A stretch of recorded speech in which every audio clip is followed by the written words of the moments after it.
మీ పిల్లలు ఈ సిరప్ వాడుతున్నారా? ఇప్పుడే ఆపేయండి. Parents be away. తెలంగాణ ప్రజలకు డ్రగ్ కంట్రోల్ కీలక హెచ్చరిక జారీ చేసింది. పిల్లలకు వినియోగించే ఒక సిరప్ వినియోగంపై కీలక ప్రకటన చేసింది. రాష్ట్రంలో ఆల్మండ్ కిడ్ సిరప్ వాడకాన్ని వెంటనే నిలిపివేయాలని ఆదేశాలు జారీ చేసింది. ఈ సిరప్ వినియోగం గురించి central drug standard control organisation east zone Kolkata నుంచి తెలంగాణ డ్రగ్ కంట్రోల్ అడ్మినిస్ట్రేషన్ కు హెచ్చరిక అందింది. ఈ సిరప్ లో ప్రమాదకరమైన ఇథిలిన్ గ్లైకాల్ అనే విషపూరిత పదార్థం కల్తీ అయినట్లు గుర్తించారు. ఈ విషయం తెలిసిన వెంటనే తెలంగాణ డ్రగ్స్ కంట్రోల్ అడ్మినిస్ట్రేషన్ రాష్ట్ర వ్యాప్తంగా చర్యలు చేపట్టింది. దీని గురించి ప్రజలు అప్రమత్తంగా ఉండాలి. ఎవరైనా ఈ సిరప్ వినియోగిస్తున్నట్లయితే వెంటనే దాని వాడకం ఆపేయాలని ఆదేశాలు జారీ చేశారు.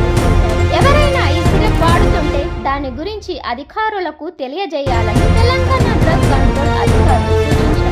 ఈ సిరప్ బ్యాచ్ ను వెంటనే నిలిపివేయాలని ఆదేశాలు జారీ చేశారు. రిటైలర్లు, వ్యాపారులు, పంపిణీదారులు, ఆసుపత్రులను అప్రమత్తం చేసి ఈ సిరప్ ను ఎట్టి పరిస్థితుల్లోనూ పంపిణీ చేయవద్దని, అమ్మవద్దని సూచించారు. తెలంగాణ డ్రగ్స్ కంట్రోల్ అడ్మినిస్ట్రేషన్ ఇప్పటికే ఈ విషయంలో చర్యలు ప్రారంభించింది. ఈ సిరప్ వల్ల ఎవరికి ఎలాంటి హాని జరగకుండా